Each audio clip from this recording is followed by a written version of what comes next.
नमस्कार आप सभी को, स्वागत है आपका हमारे इस प्लेटफ़ॉर्म पर। अगर आप लेखपाल की परीक्षा की तैयारी कर रहे हैं और आप मॉक टेस्ट जॉइन करना चाहते हैं, तो आपको हमारे एप्लीकेशन पर इसके मॉक टेस्ट मिल जाएँगे। तो आप वहाँ से जाके इनको जॉइन कर सकते हो। इसमें केवल और केवल न सिर्फ पीडीएफ दी जा रही है, बल्कि आपकी 60 प्लस आवर्स का डिटेल्ड डिस्कशन क्लासेस भी आपकी होंगी, जिससे पूरा का पूरा जो सिलेबस है, वो आपका कंप्लीट रिवाइज़ हो जाएगा, ठीक है? और साथ ही साथ इसमें मॉक टेस्ट में लेटेस्ट पैटर्न पर आधारित क्वेश्चंस को ड्राफ्ट किया गया है, जहाँ से सवाल आपको सीधे मिल सकते हैं, आपसे पूछे जा सकते हैं। तो इस प्रैक्टिस सेट सीरीज़ को जॉइन करने के लिए आपको करना क्या है? आपको जाना है हमारे एप्लीकेशन में। एप्लीकेशन की लिंक आपको डिस्क्रिप्शन बॉक्स में और साथ ही साथ कमेंट बॉक्स में दी गई है। साथ ही साथ एक कूपन कोड है केडी 100, इस कूपन कोड का आप इस्तेमाल कर लीजिए और इस मॉक टेस्ट की सीरीज़ से या हम कहें इस प्रैक्टिस सीरीज़ बैच से आप जुड़ जाइए। इसके अलावा अगर आप लेखपाल की तैयारी कर रहे हैं, आप चाहते हैं नोट्स लेना, पर्यावरण पारिस्थितिकी आपदा प्रबंधन और साथ ही साथ विज्ञान और प्रौद्योगिकी और भी कई सारे नोट्स, तो आपको ये नोट्स भी हमारे एप्लीकेशन पर मिल जाएँगे, ठीक है? जैसे पर्यावरण पारिस्थितिकी, आपदा प्रबंधन के नोट्स, इसके अलावा साइंस एंड टेक्नोलॉजी के नोट्स, उत्तर प्रदेश सामान्य अध्ययन के नोट्स, इतिहास, इसके अलावा अर्थव्यवस्था, जितना भी सिलेबस दिया गया है, हर एक पहलू को इसमें कवर किया गया है, ठीक है? इसके अलावा अगर आप यूपी ट्रिपल एससी की किसी भी परीक्षा की तैयारी कर रहे हैं, तो उत्तर प्रदेश सामान्य अध्ययन और कंप्यूटर के बैच या फिर आप अगर कॉम्बो बैच लेना चाहते हैं, तो ये बैच भी मिल जाएगा, जिसमें उत्तर प्रदेश सामान्य अध्ययन और कंप्यूटर सामान्य कंप्यूटर को इंक्लूड किया गया है। यानी कंप्लीट इस बैच से 35 अंक जो आपके पूछे जाते हैं, वो कवर हो जाएँगे। कॉम्बो बैच से जुड़ने के लिए केडी 21 कूपन कोड का आप इस्तेमाल ज़रूर करिए। तो ये हमारा बैच है, अगर आप जुड़ना चाहते हैं, तो इस प्रैक्टिस सेट बैच से जुड़ सकते हैं। क्वेश्चन नंबर 21 को ध्यान से पढ़ो। कह रहा है कि हाल ही में चर्चा में रहे भारत विस्तार के संदर्भ में सही विकल्प की पहचान करो। सबसे पहले ये जो भारत विस्तार लिखा है ना, इसके बारे में आप सही-सही जान जाओ, तो बातें बहुत कुछ स्पष्ट हो जाएँगी। मैंने लिखा भारत विस्तार, गौर से समझते जाना। भारत विस्तार, विस्तार में विस्तार को उठा लो, VISTAAR। ये जो विस्तार है, इसका पूरा नाम आपसे पूछा जा सकता है। वी का मतलब क्या होगा? आई का मतलब क्या होगा? STAAR का मतलब क्या होगा? वी का मतलब होता है वर्चुअली। याद रखना एक-एक बात। ये आई लिखा है, आई का मतलब क्या होगा? इंटीग्रेटेड। इंटीग्रेटेड यानी वर्चुअली इंटीग्रेटेड। एस मतलब हो जाएगा सिस्टम। कहाँ पर? क्या कर ये सिस्टम करेगा क्या? टू एक्सेस करेगा। To access AR agricultural resources. Agricultural resources, ठीक है? ये है इसका पूरा नाम, virtually integrated system to access agricultural resources. विस्तार का पूरा नाम याद रखना। अब सवाल ये आता है कि ये जो भारत विस्तार है, इसे लॉन्च कब किया गया होगा? इसे लॉन्च किया गया है फरवरी 2026 में। फरवरी 2026 में कहाँ से? कहीं से तो लॉन्च किया गया होगा। हाँ, ये किया गया है जयपुर से, जयपुर। और किस मंत्रालय के अंतर्गत आता है? तो एग्रीकल्चर है, तो मंत्रालय भी कौन-सा हो जाएगा? मंत्रालय, ये है कृषि मंत्रालय, कृषि और किसान कल्याण मंत्रालय, ठीक? अच्छा, अब यहाँ पर एक बात समझो, वर्चुअली है यानी कि ये एआई आधारित एक योजना है। इसका उद्देश्य क्या है? इसका उद्देश्य ज़ाहिर-सी बात है, चूँकि एग्रीकल्चर सेक्टर के लिए योजना है, तो किसानों की आत्मनिर्भरता को मजबूत करना, यही इसका उद्देश्य है। एआई आधारित व्यक्तिगत परामर्श के लिए कृषि को किफ़ायती बनाना, प्रौद्योगिकी संचालित कृषि करना, यही इसका उद्देश्य है। अब वापस आओ ज़रा, क्वेश्चन नंबर 21 में ऑप्शंस को पढ़ो, क्या-क्या कह रहा है ये? सबसे पहले कह रहा है भारत विस्तार एक बहुभाषी, कृत्रिम बुद्धिमत्ता आधारित संवादात्मक परामर्श प्रणाली है। क्या सही है? हाँ, एआई आधारित योजना है ये। फिर कह रहा है कृषि मंत्रालय ने भारत विस्तार योजना के पहले चरण का जो शुभारंभ किया है, वो नई दिल्ली में किया है क्या? नहीं, ये किया है जयपुर में। ये गलत हो गया। अब तीसरे में आ जाओ। सेवाओं की पहुंच को आसान बनाने के लिए एआई प्लेटफॉर्म में एक हेल्पलाइन नंबर भी लॉन्च किया गया है। ये हेल्पलाइन नंबर है 155261। याद रखना, 155 261। ठीक है? अब यहाँ पर 2-3 बातें आप याद रखो उत्तर प्रदेश से संबंधित। बात हो रही है कृषि की, तो एक तो विभाग मुझे बता दो, डायरेक्ट विभाग पूछे जाते हैं। एक विभाग है कृषि अनुसंधान अ, जस्ट वेट, कृषि अनुसंधान एवं शिक्षा विभाग, शिक्षा विभाग। ये सवाल आपसे पूछा जा सकता है कि कृषि अनुसंधान एवं शिक्षा विभाग की स्थापना कब हुई? एज़ इट इज़ याद रखना, ठीक? इसको तो याद ही रखना है, साथ ही साथ अब आ जाओ अपने उत्तर प्रदेश के कृषि विभाग के पास। कृषि विभाग, ये यूपी स्पेशल में भी पूछा जा सकता है यहाँ से, योजनाओं में या फिर स्टैटिक जीके में तो पूछा ही जाएगा। उत्तर प्रदेश के बारे में अगर कोई भी स्टैटिक जीके हम डिस्कस कर रहे हैं तो उसका मतलब है कि वो यूपी स्पेशल में भी पूछा जा सकता है। अब यहाँ पर आओ, कृषि अनुसंधान और शिक्षा विभाग ये कब बना था? 1973 में, 1973 में, बिल्कुल याद रखना। उत्तर प्रदेश में कृषि विभाग की अगर बात करें आपसे, इसकी स्थापना कब हुई थी? 1875 में हुई थी, 1875 में इसकी स्थापना हुई थी। लेकिन याद रखें, स्थापना पूरी तरह से नहीं हुई है, इसमें कुछ सीमित कार्य इसको दिए गए थे, सीमित कार्य के साथ। इसी वजह से जब आप देखते हो उत्तर प्रदेश कृषि विभाग की स्थापना, तो सामान्यतया 1875 आंसर नहीं मिलता है, क्योंकि यहाँ पर इसको सीमित कर दिया गया था। फिर इसके बाद क्या हुआ? 1880 एक वर्ष आया। 1880 वर्ष आया, 1880 में क्या हुआ? ये जो कृषि विभाग था, कृषि विभाग, इस कृषि विभाग को भू अभिलेख, भू अभिलेख विभाग से संबद्ध कर दिया गया। ठीक है, संबद्ध कर दिया गया। इसके बाद अब ये तारीख आपको याद रखनी है, कौन सी? 1 दिसंबर 1 दिसंबर 1919, एक ये स्वतंत्र विभाग बना, स्वतंत्र विभाग बना। और इसके बाद 1 मई 1920, ये आपके लिए महत्वपूर्ण है।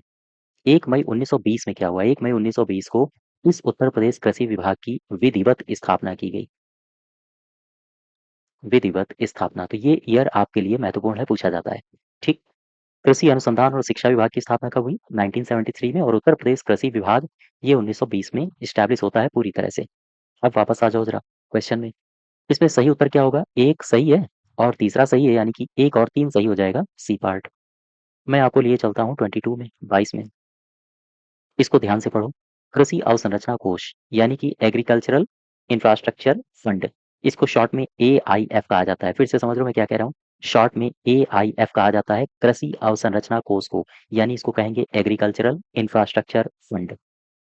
अब सवाल में कह रहा है कि इसके संदर्भ में ये विकल्प दिए हैं, पहचानो कि कौन से सही हैं। AIF यानी एग्रीकल्चरल इंफ्रास्ट्रक्चर फंड भारत सरकार द्वारा 2020 में शुरू किया गया एक ऐतिहासिक पहल था। हाँ, बिल्कुल सही है। ये जो योजना है 2020-21 से लेकर 2032 2033, यानी कि 13 सालों की अवधि के लिए ये कार्यान्वित है। हाँ, ये भी ठीक है। AIF यानी एग्रीकल्चरल इंफ्रास्ट्रक्चर फंड के तहत ऋण संसाधनों के माध्यम से 9% के अधिकतम ब्याज दर के साथ 1 लाख करोड़ रुपए दिए गए हैं। ये भी सही है। तीन के तीनों सही हैं, यानी कि ई पार्ट सही हो जाएगा। अब कुछ महत्वपूर्ण बातें यहाँ पर देख लो। कृषि कृषि अवसंरचना कृषि अवसंरचना कोष से जो बातें आपसे पूछी जा सकती हैं एग्जाम में। आओ देखो, ये जो कोष है, अगर आपसे पूछे कि पैसा वगैरह यहाँ पर कोष है, यानी कि खजाना यहाँ पर भरा जाएगा, तो खजाने की व्यवस्था कैसे होती है, कहाँ से होती है, अर्थात इसका कार्यान्वयन कौन करता है? तो मंत्रालय में अगर पूछा जाए तो कृषि मंत्रालय होगा आंसर। और संस्था नाबार्ड है, अर्थात नाबार्ड द्वारा इसका कार्यान्वयन होता है। और ये केंद्रीय क्षेत्रक एक योजना है, यह है केंद्रीय क्षेत्रक एक योजना है। यहाँ तक बात समझ पाए? अच्छा, इसका कार्यकाल तो मैंने आपको बता ही दिया है, 2032 से 30 तक रहेगा। और लॉन्च इसे कब किया गया? 2020 में इसे लॉन्च किया गया। जो स्टेटमेंट लिखे थे क्वेश्चन में वो बिल्कुल सही थे। अब सवाल ये आता है कि ऋण संस्थानों के माध्यम से कितना ऋण मिलेगा मैक्सिमम? तो 1 लाख रुपया, सॉरी 1 लाख करोड़ रुपया ये लिखा है। कितने प्रतिशत अधिकतम ब्याज दर के साथ? 9% अधिकतम ब्याज दर के साथ। ठीक है, लेकिन अब अगर एक सवाल यहीं से बदल दिया जाए, ये तो हो गया अधिकतम ब्याज दर। अगर आपसे सब्सिडी के बारे में पूछे, पॉइंट टू पॉइंट चीजें याद रखना। अगर इस शब्द को कहीं से भी आपके क्वेश्चन पेपर में मिल जाए कि सब्सिडी के बारे में पूछ रहा है कृषि अवसंरचना कोष में, तो क्या आंसर होगा? 2 करोड़ रुपए तक, याद रखना, 2 करोड़ रुपए तक की ऋण सीमा, ऋण सीमा तक कितना सब्सिडी रहेगा? 3% प्रति वर्ष, प्रति वर्ष ब्याज सब्सिडी रहेगा। ठीक है, 2 करोड़ रुपए की ऋण सीमा तक 3% प्रति वर्ष ब्याज सब्सिडी। यहां तक बात समझ गए? ठीक। चलिए भाई, अब हम चलते हैं क्वेश्चन की तरफ। 22, 22 का सही उत्तर हो जाएगा ई पार्ट। नेक्स्ट देखो, 23, 23 नंबर। कह रहा है कि राष्ट्रीय बाल स्वास्थ्य कार्यक्रम के संबंध में सही विकल्प की पहचान करो। राष्ट्रीय बाल स्वास्थ्य कार्यक्रम महत्वपूर्ण है, स्वास्थ्य संबंधी एक योजना है। अब यहाँ पर स्टेटमेंट देखो, राष्ट्रीय स्वास्थ्य मिशन के अंतर्गत इस कार्यक्रम को शुरू किया गया है। बिल्कुल ठीक है। इस कार्यक्रम में जन्म से लेकर 18 साल तक की आयु के बच्चों की व्यापक देखभाल की जाती है। इसमें 32 सामान्य स्वास्थ्य स्थितियों को शामिल किया गया है। बिल्कुल सही है। इस कार्यक्रम के अंतर्गत बच्चों की 4D, 4D क्या है? जन्मजात दोष, रोग डिजीज, डेफिशिएंसी और डिले इन डेवलपमेंट। तो ये है 4D। ठीक है। इनकी जांच की जाती है। हाँ, ये भी सही है। तो 23 का यहाँ पर हो जाएगा डी पार्ट। सारे के सारे सही हैं। अब इसके बारे में कुछ महत्वपूर्ण बातें याद रखो। योजना का नाम है राष्ट्रीय बाल स्वास्थ्य कार्यक्रम। स्वास्थ्य कार्यक्रम। इस योजना के संबंध में कुछ महत्वपूर्ण बातें। सबसे पहली बात तो यही है, इसे शॉर्ट में क्या कहते हैं? RBSK, इसे शॉर्ट में कहते हैं। फिर से समझो, RBSK, राष्ट्रीय बाल स्वास्थ्य कार्यक्रम। कभी कभी एग्जाम में केवल RBSK लिखा होगा, कभी कभी हिंदी में लिख देता है ऐसे, RBSK ऐसे लिख देगा। तो कंफ्यूज मत होना बिल्कुल भी, सब कुछ एक ही है। ठीक है। तो ये है RBSK। ये योजना किस मिशन के अंतर्गत है? किस मिशन के अंतर्गत है? क्या पता है आपको? ये है राष्ट्रीय ग्रामीण स्वास्थ्य मिशन के अंतर्गत। राष्ट्रीय ग्रामीण स्वास्थ्य मिशन। राष्ट्रीय ग्रामीण स्वास्थ्य मिशन के अंतर्गत है और इसी के अंतर्गत इसको शुरू किया गया था। शुरू कब किया गया था? इसकी शुरुआत कब से हुई है? तो इसकी शुरुआत होती है फरवरी 2013 में। फरवरी 2013 से इसकी शुरुआत होती है। अच्छा, तो फिर कुछ ना कुछ तो उद्देश्य होगा इसका। हाँ, उद्देश्य है। अभी पीछे मैंने बताया था, 0 से लेकर 18 साल तक के बच्चों को टारगेट किया जा रहा है और उनकी 4D जांच होती है। 4D जांच। अब आपके मन में सवाल ये आ रहा होगा, ये 4D क्या है? तो पहला डी का मतलब क्या है, दूसरे डी का मतलब क्या है, तीसरे डी का मतलब क्या है और चौथे डी का मतलब क्या है? पहला जो डी है उसे कहते हैं डिजीज। ठीक है। दूसरा जो डी है उसे कहते हैं डेफिशिएंसी, यानी कमी। और तीसरा डी ये क्या है? डिफेक्ट। डिफेक्ट यानी कि कुछ गड़बड़ हो गई है, डिफेक्ट ऑफ बर्थ, जन्म में ही कुछ कमी हो गई है। ठीक। और ये जो चौथा डी है, इसका मतलब क्या है? चौथा डी है डेवलपमेंट। डेवलपमेंट डिले यानी कि देरी से विकास। Development delay. ये है 4D का कॉन्सेप्ट। फिर से समझो, राष्ट्रीय बाल स्वास्थ्य कार्यक्रम RBSK, फरवरी 2013 से इसकी होती है शुरुआत। जन्म से लेकर 18 साल तक के बच्चे इसमें शामिल हैं। 4D की जांच होती है इसमें, disease, deficiency, defect of birth और डेवलपमेंट डिले। ठीक है। किस मिशन के अंतर्गत आता है? तो आंसर होगा राष्ट्रीय ग्रामीण स्वास्थ्य मिशन। यहाँ पर एक बात और याद रखना, राष्ट्रीय बाल स्वास्थ्य कार्यक्रम में 32 सामान्य स्थितियों को भी शामिल किया गया है। 32 सामान्य स्थितियां रोग से संबंधित। तो ये है राष्ट्रीय बाल स्वास्थ्य कार्यक्रम। अब जरा एक कदम और बढ़ाते हैं। एक कार्यक्रम और है, इसको जरूर याद रखना। इसको शॉर्ट में कहते हैं RKSK। अब ये RKSK क्या है भाई? इसको कहते हैं राष्ट्रीय किशोर स्वास्थ्य कार्यक्रम। स्वास्थ्य कार्यक्रम। ठीक है। राष्ट्रीय किशोर स्वास्थ्य कार्यक्रम।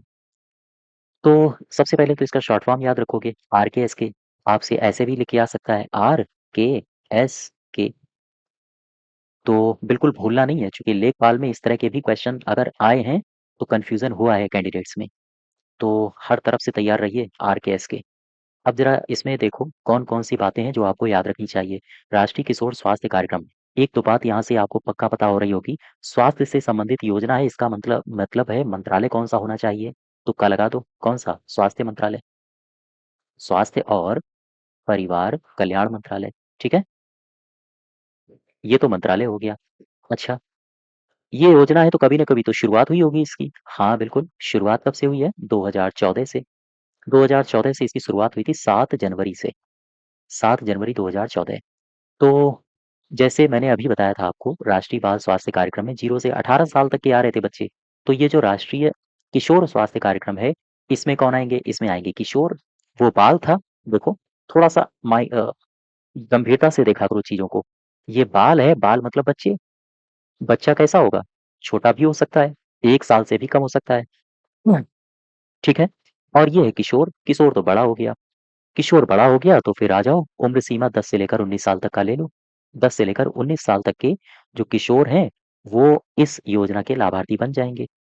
अब कौन-कौन से क्षेत्रों पर यहाँ पर ध्यान दिया जाएगा? किशोरों के स्वास्थ्य को लेकर ये योजना है, तो ज़ाहिर-सी बात है किशोरों का मानसिक स्वास्थ्य अच्छा हो, उन्हें पोषण बेहतर मिले, गैर संचारी रोगों के लिए या फिर लिंग आधारित हिंसा अगर होती है उनके साथ तो उस पर भी इस योजना के आधार पर देखा जाता है या उन्हें लाभ प्रदान किया जाता है, ठीक है? किशोर है तो हो सकता है शराब वगैरह का सेवन करने लगे, तो मादक पदार्थों के सेवन आदि से भी इनको बचाया जाता है। तो ये है राष्ट्रीय किशोर स्वास्थ्य कार्यक्रम। बस यही 3-4 बातें याद रखो। उम्र सीमा कितनी है बच्चे की और कौन-सा मंत्रालय है, कब शुरू हुई। बस दैट्स इट। अब आगे बढ़ो ज़रा। और आगे बढ़ते हैं। 23 का सही उत्तर हो जाएगा डी पार्ट, ठीक है? हम आपको लिए चलते हैं 24 में। 24 में आ जाओ। स्टैंड अप इंडिया योजना। स्टैंड अप इंडिया योजना। खड़े हो जाओ भारत योजना। चलो भई। ये लिखा है मैंने स्टैंड अप इंडिया योजना। स्टैंड अप इंडिया योजना में कुछ महत्वपूर्ण बातें जो आपको पता होनी चाहिए। सबसे पहले इसका उद्देश्य बहुत महत्वपूर्ण है, उद्देश्य पूछा जाता है। कई बार एग्जाम में रिपीट हो चुका है उद्देश्य। स्टैंड अप इंडिया योजना किसके लिए है? एससी, एसटी, महिला, 3 को टारगेट कर रहा है। फिर से समझो, एससी, एसटी समुदाय को सशक्त बनाना और महिला सशक्तिकरण के लिए ये योजना लॉन्च करी गई है। ठीक है? तो एससी, एसटी को सशक्त बनाना और महिला सशक्तिकरण के लिए इसे शुरू किया गया। अब शुरुआत होती है, शुरू तो किया गया, लेकिन शुरुआत हुई कब? शुरुआत होती है 2016 से। 2016 से शुरुआत होती है तो फिर इनको सशक्त कैसे बनाया जाएगा? एससी हो, एसटी हो या फिर महिलाएं हो, इन्हें कैसे सशक्त बनाया जाएगा? इन्हें दिया जाएगा लोन। लोन का मतलब है ऋण। ऋण का मतलब है रुपया पैसा। तो कई कितना मिलेगा? इस योजना के अंतर्गत कितना पैसा मिलेगा? 10 लाख रुपए से लेकर 1 करोड़। ये सीमा जरूर याद रखनी है। 1 करोड़ रुपए। ठीक है? कितना इसमें मिल रहा है पैसा? 10 लाख से लेकर 1 करोड़ रुपया। अच्छा, जिसे लोन दिया जाएगा, तो लोन दिया जाएगा उद्यमिता के लिए। गौर करते रहना। उद्यमिता यानी उद्योग धंधे अपना कुछ काम करो, इसलिए लोन दिया जाएगा। तो उद्यमिता के लिए अगर लोन दिया जा रहा है तो उम्र सीमा कितनी होनी चाहिए? कुछ बातें हैं जो बिल्कुल ठंडे दिमाग से सोचा करो। कोई काम धंधा बच्चा शुरू करना चाहता है, उम्र सीमा कितनी होनी चाहिए? वैसे भी 18 साल से पहले तो काम करने ही नहीं देती है सरकार, है ना? 14 साल से पहले तो करने ही नहीं देती है और इसके बाद लोन दे रहा है तो ज़ाहिर-सी बात है 18 हो जाएगी। 18 साल इसकी न्यूनतम सीमा हो गई। ठीक? ये योजना कहाँ से शुरू करी गई? इसकी शुरुआत कहाँ से हुई? शुरुआत होती है नोएडा से, अपना उत्तर प्रदेश। उत्तर प्रदेश से इसकी योजना इसको शुरू किया गया। तो ये 4 बातें केवल याद रखो। स्टैंड अप इंडिया योजना, उद्देश्य क्या है इसका? एससी, एसटी, महिला, इनको सशक्त बनाना, सशक्तिकरण करना इनका। इसमें लोन दिया जाता है 10 लाख से लेकर 1 करोड़ रुपए तक का और इस लोन से इनको उद्यमिता के लिए प्रोत्साहित किया जाता है। उम्र क्या होनी चाहिए? कम से कम 18 साल। शुरुआत कहाँ से हुई इस योजना की? नोएडा से। अब वापस आ जाओ। 24 का सही उत्तर अब क्या होगा? पढ़ो। 18 से 70, 18 से 70 वर्ष की जो आयु वर्ग के लोग हैं, इनको बीमा कवर प्रदान करती है क्या ये योजना? नहीं भाई, ये तो गलत है। महिला हो, एससी हो, एसटी हो, इनके लिए उद्यमिता बढ़ाना, हाँ, ये ठीक है। ग्रामीण क्षेत्र में युवाओं में खेल की भावना को जागृत करना, ये भी गलत है। किसानों की आय दोगुनी करना, ये भी गलत है। बी सही होगा। 24, महिला, एससी, एसटी, इन समुदायों के बीच उद्यमशीलता को बढ़ाना, यही इसका लक्ष्य है। और आगे बढ़ें। मैं लिए चलता हूँ क्वेश्चन नंबर 25। देखो, इस योजना को ध्यान से पढ़ो। कह रहा है प्रधानमंत्री रोजगार सृजन कार्यक्रम का संबंध किस मंत्रालय से है? मंत्रालय पूछ रहा है। प्रधानमंत्री रोजगार सृजन कार्यक्रम, इसे ऐसे लिखो, पीएम। प्रधानमंत्री हो गया, रोजगार सृजन कार्यक्रम यानी कि एम्प्लॉयमेंट सृजन यानी जनरेट करेगा, ई जी पी, पीएमईजीपी, इसका शॉर्ट फॉर्म याद रखना। अब ऐसे भी लिखा मिल सकता है आपको एग्जाम में, पीएमईजीपी। ठीक, बिल्कुल कंफ्यूज मत होना। अब कह रहा है कि किस मंत्रालय की है, तो ये मंत्रालय समझने से पहले इस योजना के बारे में जान लो। PMEGP, इसको कहते हैं प्रधानमंत्री रोजगार रोजगार सृजन कार्यक्रम। सृजन कार्यक्रम। अब यहाँ से कुछ महत्वपूर्ण बातें बिल्कुल याद रखनी है आपको। ठीक है? इंग्लिश में क्या कहेंगे? Prime minister. रोजगार का मतलब हो जाएगा एम्प्लॉयमेंट। जी फॉर हो जाएगा जनरेशन, जनरेट करना। और प्रोग्राम मतलब हो जाएगा कार्यक्रम, यानी prime minister employment generation programme. ठीक। अब आ जाओ इसकी शुरुआत में। इसकी शुरुआत कब होती है? इसकी शुरुआत होती है 2008 में। ईयर याद रखना, इस योजना का ईयर महत्वपूर्ण है। फिर इसके बाद इसको बढ़ाया जाता है, इसकी टाइम लिमिट बढ़ाई जाती है 2008 से बढ़ा के अब जो ये योजना चलाई जा रही है, ये 2021 से लेकर 2026 के लिए इसकी टाइम लिमिट को बढ़ा दिया गया है। ठीक है? फिर से समझो, प्रधानमंत्री रोजगार सृजन कार्यक्रम योजना को अब कब तक लॉन्च किया जा रहा है? 2021 से लेकर 2026 तक। ये कौन सा मंत्रालय है जो इस योजना को रन कर रहा है? ये है एमएसएमई। एमएसएमई मंत्रालय, micro small and medium enterprise. और इसके अंतर्गत एक आयोग है जिसको कहते हैं खादी ग्रामोद्योग आयोग। खादी ग्रामोद्योग आयोग। इस आयोग के द्वारा इसको इसका कार्यान्वयन किया जा रहा है। यहाँ तक बात समझ पा रहे हो? अच्छा, अब एक बात समझो। लिखा है प्रधानमंत्री रोजगार सृजन कार्यक्रम। रोजगार का सृजन करेगी ये योजना। कैसे रोजगार का सृजन करेगी? ये करेगी कुछ कोई जो प्रोजेक्ट है उसमें पैसा लगा के। अब सवाल ये आता है, अगर किसी प्रोजेक्ट में ये योजना पैसा लगाएगी तो कितना लगाएगी? आओ देखो, यहाँ पर समझते हैं। गौर करना। देखो, परियोजना परियोजना लागत, ये राशि याद रखनी है आपको। परियोजना लागत कितनी इस योजना के अंतर्गत दिया जाएगा? सबसे पहले, अगर परियोजना विनिर्माण क्षेत्र की है, यानी विनिर्माण के लिए स्वीकार्य अधिकतम परियोजना लागत कितनी होगी? और दूसरा, सेवा क्षेत्र के लिए कितना होगा? यानी कि सेवा क्षेत्र के लिए परियोजना लागत क्या होगा? विनिर्माण क्षेत्र के लिए सबसे पहले याद रखो 50 लाख रुपए। ठीक है? और सेवा क्षेत्र के लिए कितना होगा? 20 लाख रुपए। ये दोनों डिजिट आपको याद रखनी है। यहाँ तक बात समझ पा रहे हो? अच्छा, अब एक बात और यहाँ से समझ लो। इस योजना के अंतर्गत क्या सरकारी सब्सिडी भी मिलेगी? हाँ, सरकारी सब्सिडी। ये सरकारी सब्सिडी ग्रामीण क्षेत्र में कितनी रहेगी और शहरी क्षेत्र के लिए कितनी रहेगी? ग्रामीण क्षेत्र के लिए और साथ ही साथ शहरी क्षेत्र के लिए। बिल्कुल सिंपल है। ग्रामीण क्षेत्र में फिर से 2 कैटेगरी बना लो। ग्रामीण क्षेत्र में सामान्य वर्ग का कैंडिडेट भी होगा, सामान्य वर्ग के भी होंगे और ग्रामीण क्षेत्र में विशेष श्रेणी के होंगे कुछ लोग। तो इन्हें कितना मिलेगा सब्सिडी? और अब आ जाओ शहरी में, यहाँ भी 2 पार्ट में डिवाइड कर लो। सामान्य वर्ग और इसके अलावा विशेष वर्ग। विशेष वर्ग। तो सबसे पहले ग्रामीण क्षेत्र में सामान्य वर्ग को क्या मिलेगा? 25%। और विशेष श्रेणी के लिए क्या मिलेगा? 35%। ये तो बात हो गई ग्रामीण क्षेत्र के लिए। शहरी क्षेत्र में क्या मिलेगा? शहरी क्षेत्र में सामान्य वर्ग को 15% सरकारी सब्सिडी और विशेष वर्ग के लिए 25%। ठीक, यहाँ तक बात समझ पा रहे हो? फिर से समझ लो इस पूरी योजना के बारे में। प्रधानमंत्री रोजगार सृजन कार्यक्रम 2021 से 26 तक के लिए इसको बढ़ाया गया है। शुरुआत हुई थी 2008 में। मंत्रालय है एमएसएमई। और इसमें परियोजना लागत क्या है? विनिर्माण क्षेत्र के लिए 50 लाख रुपए, सेवा क्षेत्र के लिए 20 लाख रुपए। अच्छा, सरकारी सब्सिडी का प्रावधान क्या है? ग्रामीण क्षेत्र में सामान्य वर्ग के लिए 25% और शहरी क्षेत्र में सामान्य वर्ग के लिए 15%। ग्रामीण क्षेत्र में विशेष श्रेणी के लिए 35% और शहरी क्षेत्र में विशेष श्रेणी के लिए यहाँ 35 है। ठीक है? और यहाँ पर है शहरी क्षेत्र के लिए 25%। इतनी बातें याद रखो।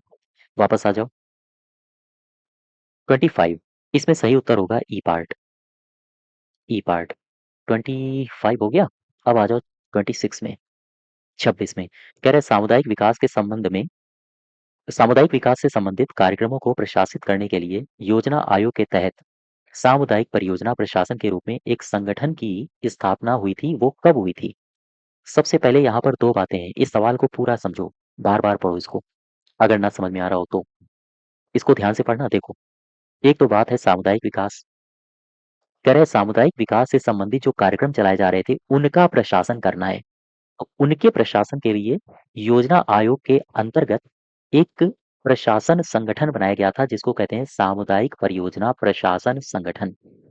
इस संगठन की स्थापना कब हुई थी? इस संगठन की एक तो आप दिमाग ये लगा सकते हो कि इस संगठन की स्थापना जब भी हुई होगी, सामुदायिक विकास कार्यक्रम लॉन्च होने से पहले हुई होगी। तभी तो कार्यक्रमों को प्रशासित कर पाएगा वो संगठन। तो कब हुई होगी इसकी स्थापना? इसकी स्थापना हुई थी 31 मार्च 1952 को। ठीक, यहाँ तक बात समझ गए? अब आ जाओ, एक नज़र डालते हैं सामुदायिक विकास पर। देखो, मैं बात कर रहा हूँ सामुदायिक विकास कार्यक्रम। सामुदायिक विकास कार्यक्रम। सामुदायिक विकास कार्यक्रम इतना खास क्यों है, महत्वपूर्ण क्यों है? क्योंकि ग्रामीण परिवेश से संबंधित है और सवाल आपसे यहाँ से पूछे भी जा सकते हैं। हालाँकि सिंपल है, 1952 1952 में इसे शुरू किया गया था। ठीक है? 1952 में सामुदायिक विकास कार्यक्रम शुरू हुआ है। ठीक अगले साल 1953 में एक और योजना शुरू करी गई है जिसको कहते हैं राष्ट्रीय विस्तार सेवा। ठीक है? राष्ट्रीय विस्तार सेवा यहाँ से शुरू हुई। अच्छा, अब एक बात और समझो, ये जो सामुदायिक विकास कार्यक्रम है, इसे जब शुरू किया गया था, तो कितने विकास प्रखंड चुने गए थे? विकास प्रखंड। इसमें कितने चुने गए थे? कितने विकास प्रखंडों से इसको शुरू किया गया था? 55। ये संख्या पूछी जाती है, याद रखना। अब 55 विकास प्रखंड थे, तो क्या आप मुझे बता सकते हो प्रत्येक प्रखंड में गाँव कितने थे? लगभग 100 गाँव शामिल होते थे एक प्रखंड में। तो 55 विकास प्रखंड इसमें शामिल थे। एक प्रखंड के अंतर्गत लगभग 100 गाँव आते थे। 100। ठीक? यहाँ तक बात समझ पा रहे हो? चलो भाई, अब एक काम करते हैं, हम आपको लिए चलते हैं एक ईयर के पास और ये वर्ष है 1953। 1952 में क्या हुआ? सामुदायिक विकास कार्यक्रम की शुरुआत हुई। ठीक अगले साल, याद रखिएगा, सामुदायिक विकास कार्यक्रम की जो शुरुआत हुई है ना, 1952 2 अक्टूबर को ही थी। 2 अक्टूबर को।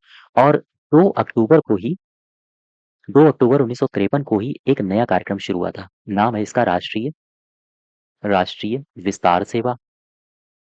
विस्तार सेवा।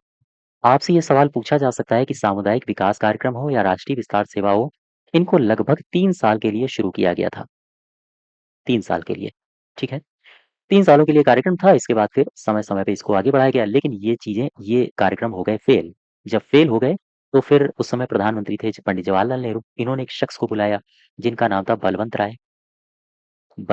राय मेहता। इनसे कहा कि महाराज देखो ये कार्यक्रम फेल हो रहे हैं, कैसे फेल हो रहे हैं, कुछ करिए, हमारे तो कुछ समझ में आ नहीं रहा है। तो इनको बुलाया 1957 में, इनकी अध्यक्षता में एक समिति बना दी गई जिसको कहा गया बलवंत राय मेहता समिति। और इसने ये जाँच की कि सामुदायिक विकास कार्यक्रम और राष्ट्रीय विस्तार सेवा को कैसे बेहतर बनाया जाए। ठीक है?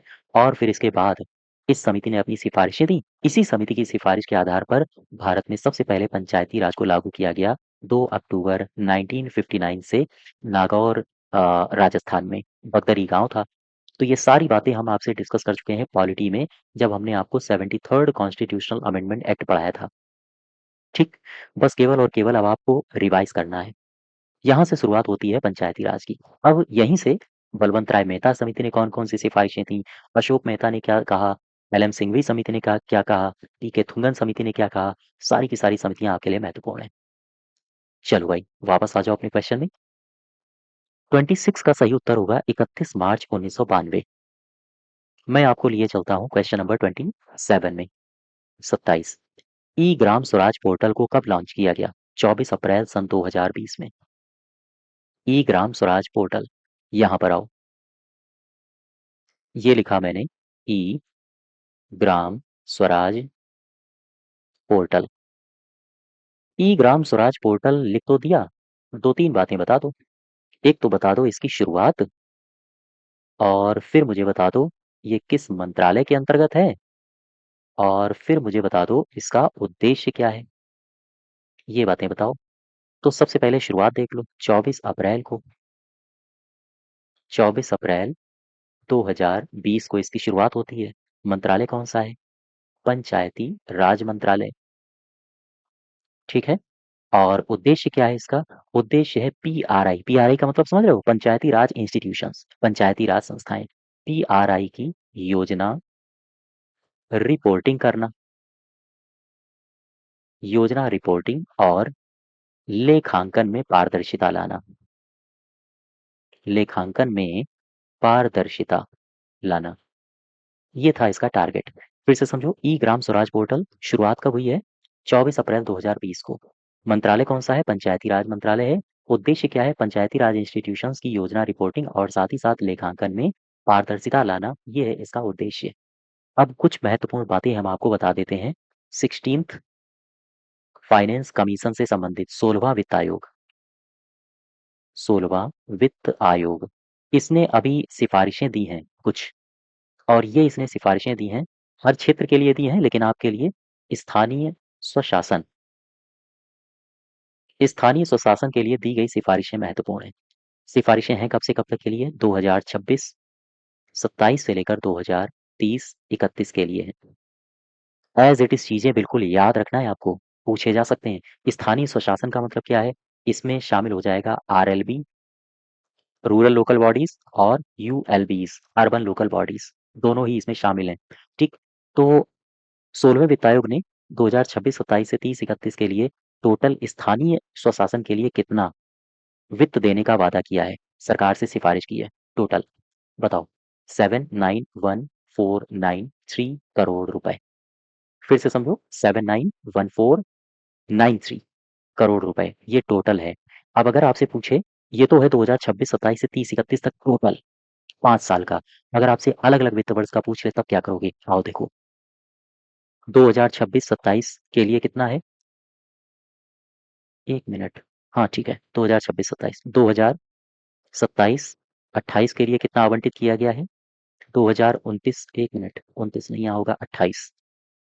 2028-29 के लिए, 2029-30 के लिए, और 2030-31 के लिए कितना है? ठीक है। वीपीओ में एक सवाल आया था पंचायत 15th फाइनेंस कमीशन से, और वो मैंने कराया भी था, बार बार मैंने आपको रिवाइज भी कराया था, मॉक टेस्ट में भी कराया था। यहाँ से भी सवाल पूछे जाने की संभावना है, चूंकि ये करंट में भी आता है, ग्रामीण परिवेश में भी आता है, और लेखपाल ग्रामीण परिवेश से संबंधित, यानी कि ग्रामीण क्षेत्र में ही लेखपाल काम करेगा। तो याद रखो ये डेटा। 26-27 टोटल तो है 5 सालों के लिए 79,1493 करोड़ रुपए, लेकिन 2026-27 के लिए कितना है? अगर पूछे 2026-27 के लिए तो आप बताओगे 10,11,81 करोड़ रुपए। 27-28 के लिए पूछे तो 13,9515, 1 मिनट, 93 नहीं, 13,9519 करोड़ रुपए। 2028-29 के लिए कितना है? 166,292 करोड़ रुपए। और 2029-30 के लिए कितना है? 182,985 करोड़ रुपए। 30-31 के लिए कितना है? 201516 करोड़ रुपए। ये दो डेटा आपको याद रखने हैं। एक तो 26-27 का याद रखना, चूंकि जो करंट वित्त वर्ष है वो पूछा जा सकता है, और टोटल पूछा जा सकता है। ठीक है, आगे बढ़े। देखो, 26-27 का एक बार देख लो। 10, 11 और 81, 139519, ये है 27-28 का। 28-29 का है 166,292, 29-30 का है 182,985, और 30-31 का हो जाएगा 201516। 27 का सही उत्तर है बी पार्ट। अब आ जाओ 28 में। 28 कह रहा है SGSY योजना के अंतर्गत प्रत्येक स्वयं सहायता समूह में सदस्यों की संख्या कितनी होती है? 10 से 20 होती है, याद रखना। हालांकि अब आजकल ये योजना बंद कर दी गई है, इसे तब्दील कर दिया गया है NRLM में। आ जाओ थोड़ा इतिहास चेक कर लें। देखो, मैं आपको लिए चलता हूँ SGSY के पास। ये SGSY क्या है? इसको कहते हैं स्वर्ण जयंती, स्वर्ण जयंती ग्राम स्वरोजगार योजना। स्वर्ण जयंती ग्राम स्वरोजगार योजना, ये इसे कहा जाता है, ठीक है। अब यहाँ पर आओ जरा, मुझे बताओ इसकी शुरुआत कब से हुई है? 1 अप्रैल से। सन बताओ? 1999। 1 अप्रैल 1999 से इसकी शुरुआत होती है। बहुत सारी योजनाएं थी जिन योजनाओं का इसमें विलय किया गया है। इस विलय के बाद ये योजना खड़ी हुई है, जैसे IRDP, जैसे ट्राइसेम, इसका इसी योजना में SGSY में विलय किया गया। इसके अलावा DWCRA, डवाकरा। आपने सिट्रा का नाम सुना है? सिट्रा। सिट्रा के अलावा GKY, गंगा कल्याण योजना, और इसके अलावा MWS, मिलियन वेल्थ स्कीम, ठीक है। इन योजनाओं का किया गया इसमें विलय, और इसके बाद इस योजना को खड़ा किया गया 1 अप्रैल 1999 में। अब इसके बाद क्या हुआ? इसके बाद हुआ ये कि इसका नाम परिवर्तन कर दिया गया। अब आजकल नाम परिवर्तन क्या रखा गया? नाम परिवर्तन यानी अभी तक इसे SGSY कहा जाता था, अब इसे NRLM कहा जाता है। NRLM क्या है? नेशनल रूरल लाइवलीहुड मिशन, राष्ट्रीय ग्रामीण आजीविका मिशन, ये इसे कहा जाता है। लेकिन अब इसे NRLM भी नहीं कहा जाता है, अब इसे कहा जाता है डे NRLM। तो ये NRLM तो सबको पता है, ये डे क्या है? इसको बोलते हैं दीनदयाल अंत्योदय, ठीक है, राष्ट्रीय ग्रामीण आजीविका मिशन। क्या मुझे बता सकते हो ये जो योजना है, ये किस मंत्रालय की पहल है? ये मंत्रालय है ग्रामीण विकास मंत्रालय, ग्रामीण विकास मंत्रालय, ठीक है। किसके लिए है? तो आजीविका किसको दोगे आप? आजीविका, आर का मतलब लाइवलीहुड, एल का मतलब लाइवलीहुड, यानी कि आजीविका, राष्ट्रीय ग्रामीण आजीविका मिशन। तो आजीविका किसे दोगे? जो गरीब होगा, अर्थात भारत में इसका उद्देश्य है गरीबी उन्मूलन। यहाँ तक बात आप समझ पा रहे हो? यहाँ से 2 वर्ष याद रखना है आपको। सबसे पहला वर्ष तो एक याद रखो 2010, और एक वर्ष याद रखना है 2016। 2010 में क्या हुआ है? 2010 में हुआ ये है कि NRLM यानी नेशनल रूरल लाइवलीहुड मिशन को SGSY के स्थान पर मिशन मोड के रूप में लॉन्च किया गया था। इसे लॉन्च किया गया है मिशन मोड के रूप में, ठीक है। और 2016 में क्या हुआ? 2016 में ये जो NRLM था, इसका नाम बदला गया और कर दिया गया TAY NRLM, ठीक। ये दोनों बातें याद रखो। अब वापस आ जाओ। 28 का सही उत्तर हो जाएगा 10 से 20। मैं लिए चलता हूँ आपको 29 में, 29 नंबर। सवाल नंबर 29 कह रहा है कि आरंभ वर्ष के आधार पर बताओ कि कौन सा जोड़ा सही है। एक तरफ योजनाएं दी हैं, दूसरी तरफ वर्ष दिए हैं। आम आदमी बीमा योजना, गलत है ये। प्रधानमंत्री जनधन योजना, बिल्कुल गलत है ये। अटल पेंशन योजना, बिल्कुल गलत है। प्रधानमंत्री जीवन ज्योति बीमा योजना, ये भी गलत है। नन ऑफ दीज इसमें सही हो जाएगा। अब वापस आओ, एक एक करके योजना, सारी की सारी योजनाएं समझते हैं। आम आदमी बीमा योजना सबसे पहले देखो।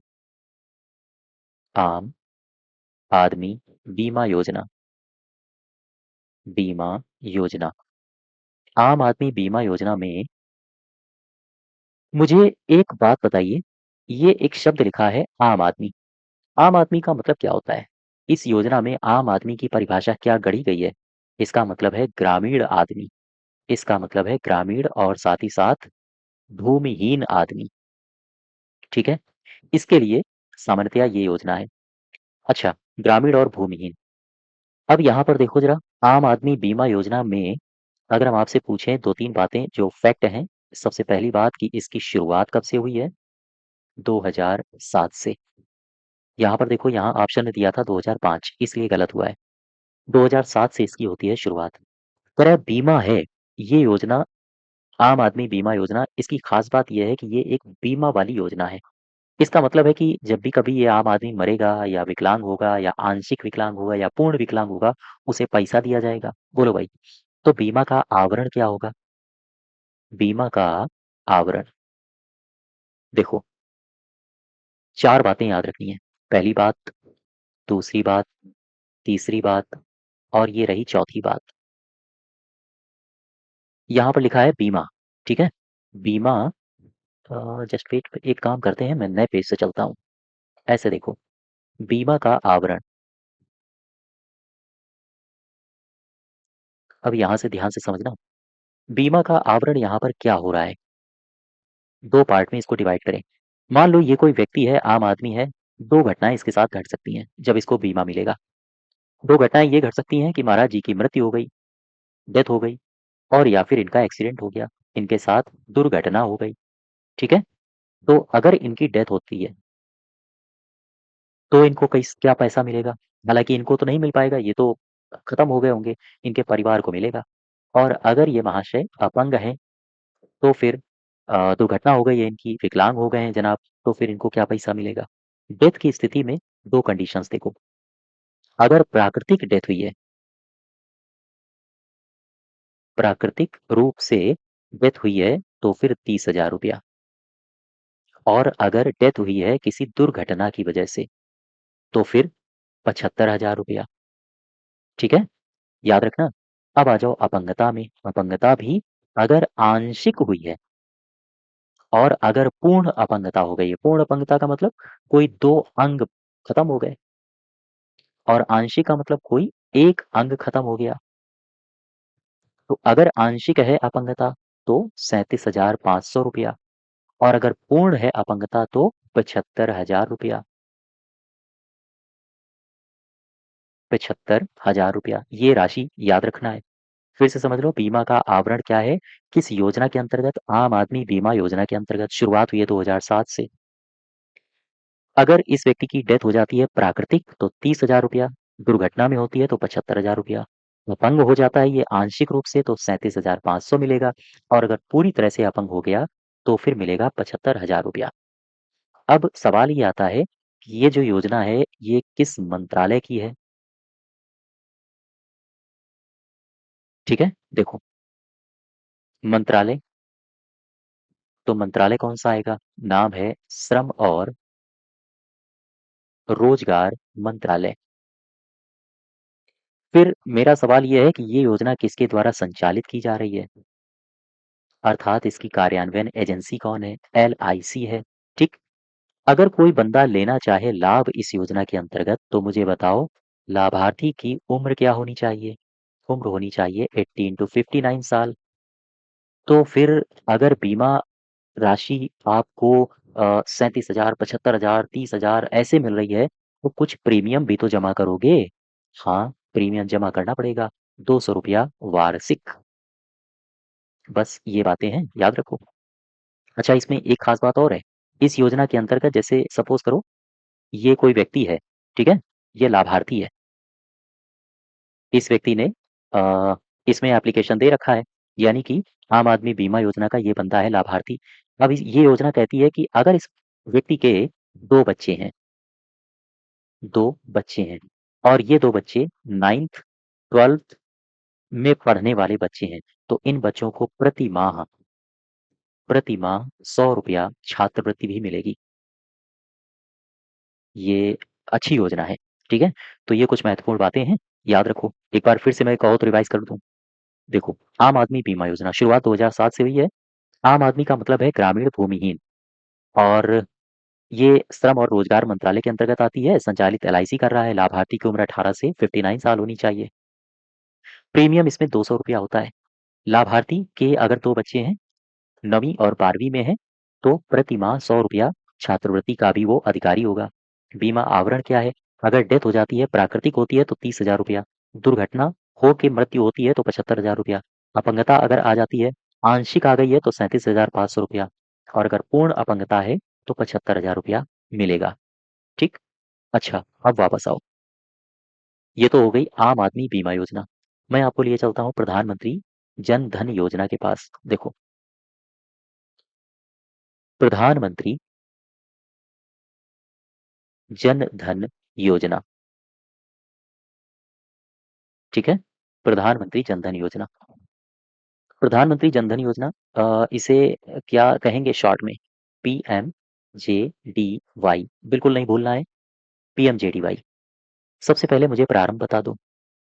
प्रारंभ हुआ 28 अगस्त को 2014।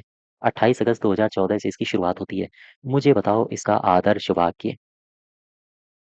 आदर्श वाक्य। आदर्श वाक्य है मेरा खाता भाग्य विधाता। मेरा खाता भाग्य विधाता। और ये जो योजना है प्रधानमंत्री जन धन योजना, ये दुनिया की सबसे बड़ी वित्तीय समावेशन पहल है। ठीक है।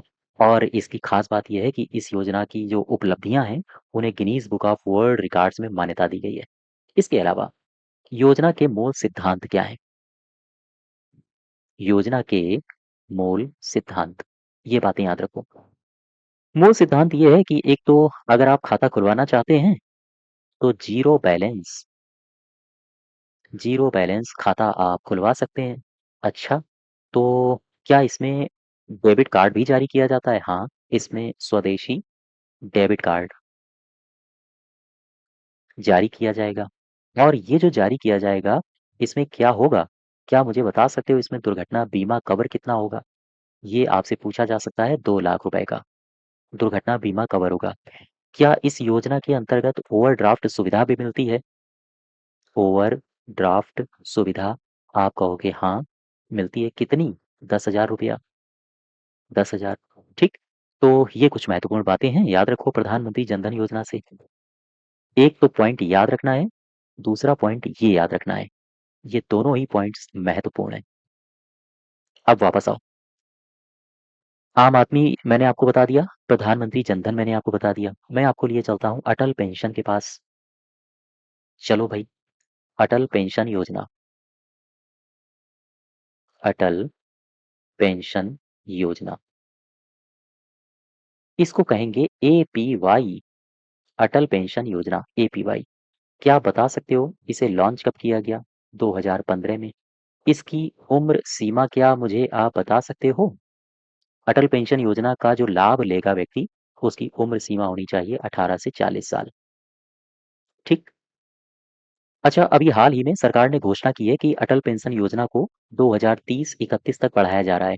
ये करंट की खबर है, याद रखना। कब कब तक इसको बढ़ा दिया गया है? 2030-31 तक। पेंशन योजना है, ध्यान दो। तो बुढ़ापे में पेंशन मिलेगी? क्या मिलेगी? हाँ, मिलेगी। तो कितना मिलेगा पेंशन प्रति माह? इस योजना में पेंशन प्रति माह कितना मिलेगा? ये मिलेगा 1,000 रुपए से लेकर 5,000 रुपए तक। निर्भर करता है कि आपने अंशदान कितना किया है। अंशदान पर निर्भर करेगा कि आपको 1,000 मिलेगा कि 5,000 मिलेगा। अर्थात 1,000 से 5,000 तक की पेंशन मिलेगी प्रति माह इस योजना के अंतर्गत। अच्छा, पेंशन शुरू कब से होगी? आप कितने साल के हो जाओगे जब आपको पेंशन मिलना शुरू होगी? 60 साल में। पेंशन शुरू होगी 60 साल में। ठीक है। तो फिर से देखो, अटल पेंशन योजना 2015 में इसको लॉन्च किया गया। 18 से 40 साल की उम्र सीमा है। 2030-31 तक के लिए इसे बढ़ाया गया है। प्रति माह पेंशन 1,000 से लेकर 5,000 प्रति माह तक मिलेगी अंशदान के आधार पर। और पेंशन शुरू होने की जो उम्र है वो है 60 साल। ठीक। वापस आओ। ये तो हो गया अटल पेंशन।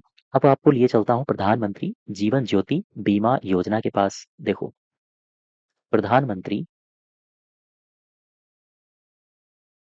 जीवन ज्योति बीमा योजना। प्रधानमंत्री जीवन ज्योति बीमा योजना, इसको शॉर्ट में कहेंगे PMJJBY। ये कहेंगे इसे। 18 से लेकर 50 साल ये उम्र सीमा होनी चाहिए। याद रखना, कोई अगर लाभार्थी है इस योजना के अंतर्गत तो उसकी उम्र सीमा कितनी होगी? 18 से 50 साल। जीवन बीमा कितना होगा इसमें? जीवन बीमा ये होगा 2 लाख रुपया। 2 लाख। शुरुआत कब हुई इसकी? यानी कि इस योजना की शुरुआत 2015 में। इसमें प्रीमियम कितना देय होगा? प्रीमियम 436 रुपया वार्षिक। 436 रुपया वार्षिक। तो ये बातें याद रखो। फिर से देख लो, प्रधानमंत्री जीवन ज्योति बीमा योजना PMJJBY। 18 से 50 साल की उम्र सीमा। जीवन बीमा 2 लाख रुपए का। शुरुआत होती है 2015 में। और प्रीमियम है 436 रुपए। ठीक है। वार्षिक प्रीमियम है ये। यहाँ पर आओ। तो 29 में आई होप सारी योजनाएं आप समझ गए होंगे। यहाँ पर ई पार्ट सही होगा। मैं लिए चलता हूँ अब आपको 30 नंबर में। 30 नंबर को ध्यान से पढ़ो। कह रहा है कि स्वच्छ भारत मिशन शहरी 2.0 के संदर्भ में सही कथन पहचानिए। स्वच्छ भारत मिशन शहरी 2.0 का उद्देश्य शहरों को पूरी तरह से कचरा मुक्त बनाना है। बिल्कुल ठीक है। ये जो मिशन है, ये पेयजल और स्वच्छता मंत्रालय कार्यान्वित कर रहा है। बिल्कुल गलत है। शहरी मिशन है ना, यहाँ पर देखो, ये शहरी आवास मंत्रालय करेगा। 2021 से लेकर 26 तक के लिए इसे शुरू किया गया। ये भी सही है। 1 और 3 सही है। ए पार्ट। ठीक है। आओ देखो, मैं आपको लिए चलता हूँ स्वच्छ भारत मिशन शहरी के पास। स्वच्छ भारत मिशन शहरी 2.0। स्वच्छ भारत मिशन शहरी 2.0। एक तारीख आती है 2 अक्टूबर 2014। ये तारीख क्यों महत्वपूर्ण है? कहते हैं इसी तारीख को एक मिशन शुरू हुआ था। इसे कहते हैं स्वच्छ भारत मिशन। स्वच्छ भारत मिशन शहरी। अगर आपसे पूछे स्वच्छ भारत मिशन शहरी कब शुरू हुआ, तो बताओगे 2 अक्टूबर 2014। क्यों किया गया? कुछ ना कुछ उद्देश्य जरूर होगा। हाँ, उद्देश्य है स्वच्छ भारत मिशन शहरी, शहर को स्वच्छ भारत बना देना। यानी स्वच्छ कैसे होगा? शहरी भारत को खुले में शौच मुक्त बनाना। याद रखो, शहरी भारत को खुले में क्या बना देना? शौच मुक्त। शौच मुक्त बनाना, ये इसका टारगेट है। ठीक है। और इसमें क्या कहा गया? स्वच्छ भारत मिशन शहरी में एक टारगेट और कहा गया, 4041 वैधानिक शहर। ये संख्या पूछी जा सकती है, ये डेटा याद रखना। 4041 कितने वैधानिक शहर? 4041। 4041 जो वैधानिक शहर हैं, इनमें ठोस अपशिष्ट का 100% प्रबंध करना। ठोस अपशिष्ट का 100% प्रबंध करना। ठीक है। ये बातें याद रखो। यहाँ तक आई होप बात समझ पाए होंगे आप हमारी। अब अगर यहाँ तक समझ गए हैं, तो ये तो बात हो गई स्वच्छ भारत मिशन शहरी की। मैं आपको 2.0 के पास अब लिए चलता हूँ। स्वच्छ भारत मिशन अर्बन यानी कि शहरी 2.0। 2.0 या 2.0 कह लो। अब आ जाओ कि स्वच्छ भारत मिशन शहरी 2.0 इसे शुरू कब किया गया? इसे शुरू किया गया 1 अक्टूबर 2021 को। ठीक। 5 साल के लिए शुरू किया गया है। अच्छा, तो 5 साल में कुछ ना कुछ सरकार ने लक्ष्य तो निर्धारित किया होगा। हाँ, लक्ष्य निर्धारित किया है। क्या? सरकार ने कहा है कि 2026 तक हम सभी शहरों को कचरा मुक्त करेंगे। सभी शहरों को कचरा मुक्त करेंगे। अब मुझे बताओ आप, क्या ये कागजी बात थी या वास्तविक बात है? कचरा मुक्त तो नहीं हो पाया और अंबार और लग गया। इलेक्ट्रॉनिक कचरा लो, ये कचरा वो कचरा, फलाना ठिकाना, जैसी। तो खैर आगे बढ़ते हैं हम लोग, है ना। कचरा जहाँ है वहाँ पड़ा रहने दो। तो मैं क्या बता रहा था? स्वच्छ भारत मिशन अर्बन 2.0 1 अक्टूबर 2021 से शुरू हुआ 5 साल के लिए, और सरकार ने कहा कि 2026 तक हम सारे के सारे शहरों को साफ कर देंगे। काहे से? कचरे से। तो कचरे से तो नहीं हो पाए, लेकिन सफाई से साफ हो गए। खैर आगे बढ़ो। सरकार ने और क्या कहा? सरकार ने कहा कि हम 2026 तक नागरिकों में स्वच्छ व्यवहार हो, इसके लिए काम करेंगे। तो नागरिकों में स्वच्छ व्यवहार को संस्थागत रूप देना, इसके लिए काम किया गया। ये है स्वच्छ भारत मिशन अर्बन 2.0। किस मंत्रालय के तहत चलाई जा रही है? मंत्रालय है आवासन और शहरी कार्य मंत्रालय।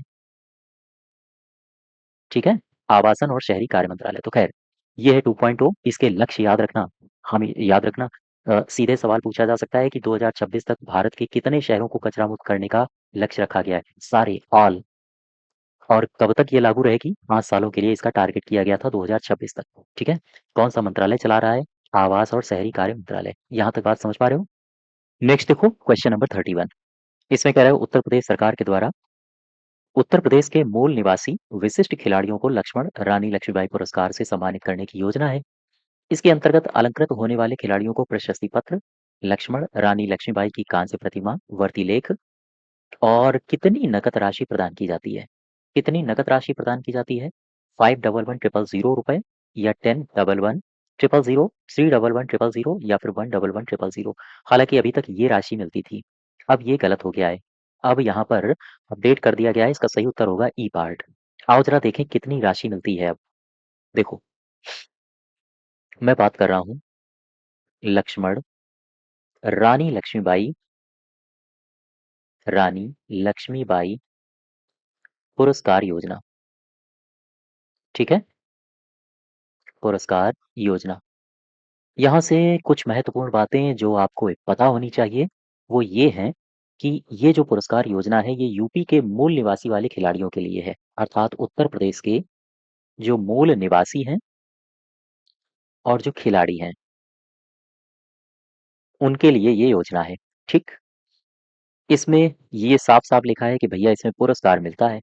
तो अब पुरस्कार में क्या मिलता है? एक तो प्रशस्ति पत्र और कांस्य प्रतिमा और 311000 रुपए। यहाँ पर देखो, 311000 रुपए ये मिलते थे अभी तक। लेकिन अब अगर क्वेश्चन आपके एग्जाम में पूछा जाएगा तो ये आंसर गलत होगा। वर्तमान में इसमें जो राशि मिल रही है 10 लाख रुपए योगी आदित्यनाथ ने अभी हाल ही में कर दी है। 10 लाख रुपए। ठीक है? तो अब ये सही होगा, ये गलत हो जाएगा। और एक बात और याद रखना है, ये जो पुरस्कार योजना है खेल के लिए, इसमें एक सवाल और पूछा जाता है कि इस पूरे की पूरी योजना में 31वें खेल के रूप में कौन सा खेल शामिल किया गया था? 31वें खेल के रूप में शामिल किया गया था वुशु को। वुशु। तो याद रखना, अब 10 लाख याद रखोगे। ठीक है? चलो भाई वापस आ जाओ। इसका सही उत्तर हो जाएगा ई पार्ट। मैं लिए चलता हूँ आपको 32 में। कह रहे उत्तर प्रदेश सरकार के द्वारा चलाई जा रही नंदिनी कृषक समृद्धि योजना के अंतर्गत सही विकल्पों की पहचान करो। तो सबसे पहले नंदिनी कृषक समृद्धि योजना के बारे में इन कथनों को पढ़ो।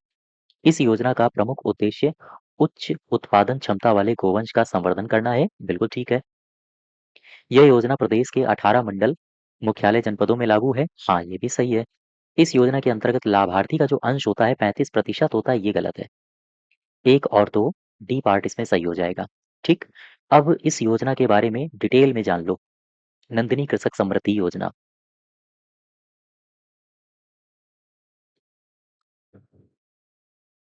नंदिनी कृषक समृद्धि योजना।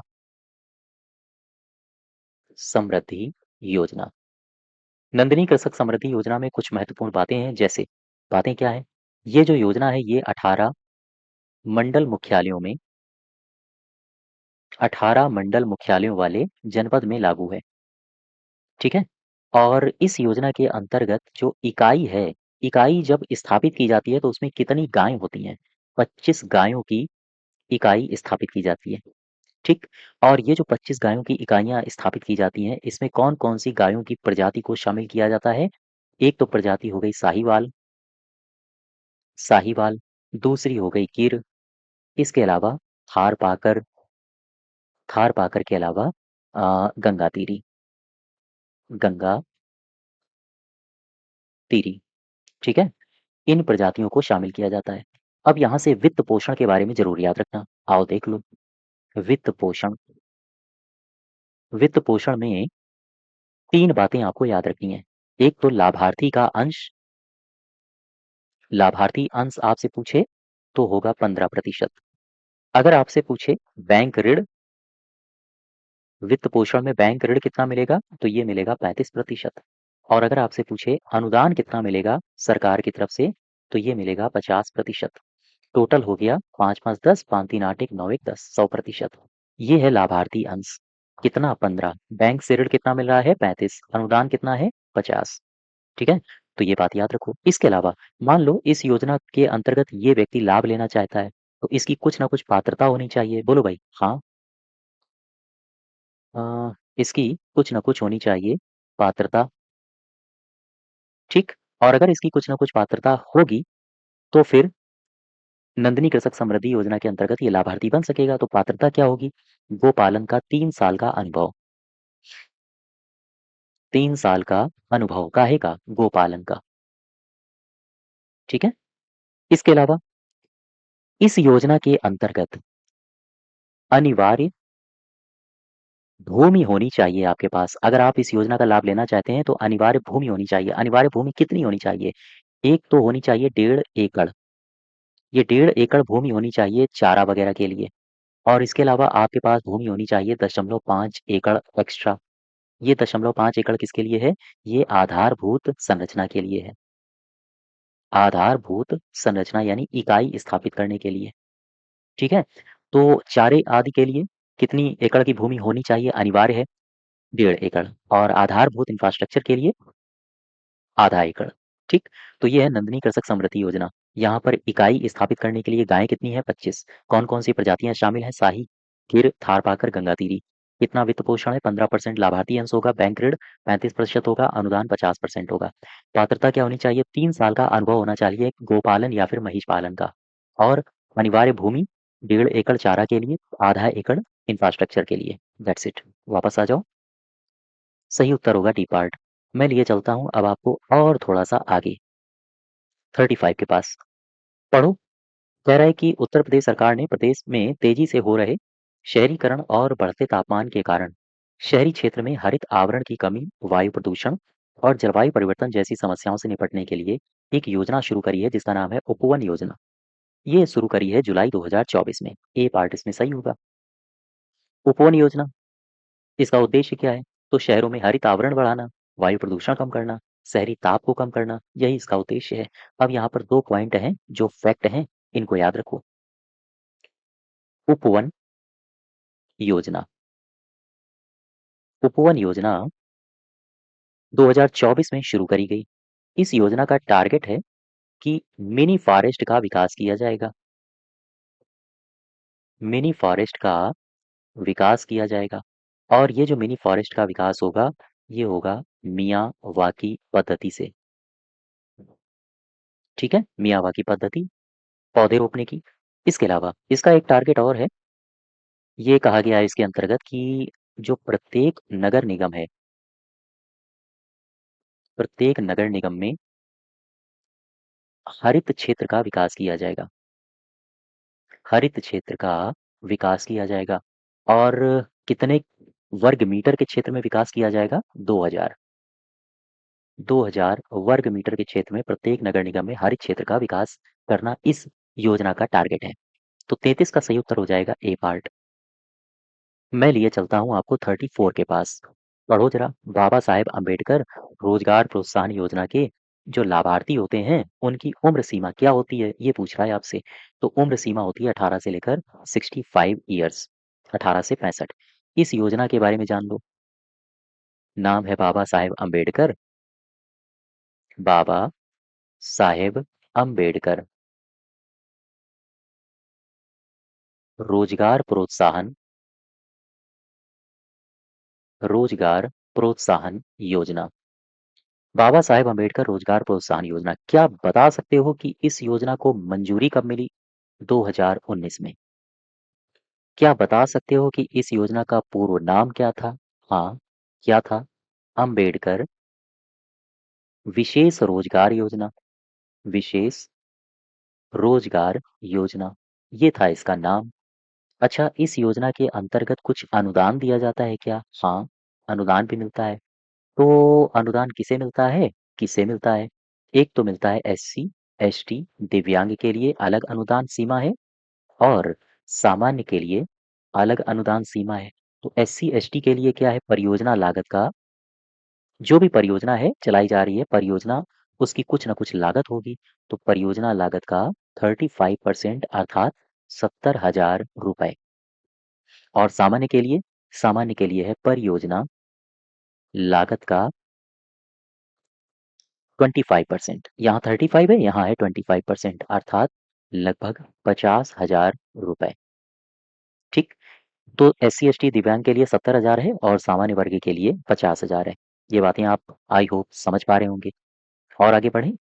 आगे बढ़ो तो पता ये चलता है कि मान लो अगर ये व्यक्ति है और ये चाहता है कि बाबा साहेब अम्बेडकर रोजगार प्रोत्साहन योजना के अंतर्गत लाभ लिया जाए, तो लाभार्थी बनने के लिए इसके पास पात्रता होनी चाहिए। बोलो भाई, अगर पात्रता है तो लाभार्थी है, तो पात्रता क्या होनी चाहिए? सबसे पहली पात्रता ये है कि ये जिस परिवार से आ रहा है, उस परिवार की जो वार्षिक आय है, आय कैसी? आय वार्षिक। ये जो वार्षिक आय है ये 2 लाख रुपए मैक्सिमम हो, 2 लाख रुपए मैक्सिमम होनी चाहिए। दूसरी बात, ये जो बंदा है ना, लाभार्थी की आयु सीमा 18 से 65 होनी चाहिए, 65 होनी चाहिए। ये जो लाभार्थी है, एक योजना चलाई जा रही है, मुद्रा योजना, एक योजना पीएम रोजगार योजना, पीएम रोजगार योजना। ये योजना कहती है कि अगर लाभार्थी इन योजनाओं का लाभ ले रहा है, लाभ ले रहा है, तो फिर ये बंदा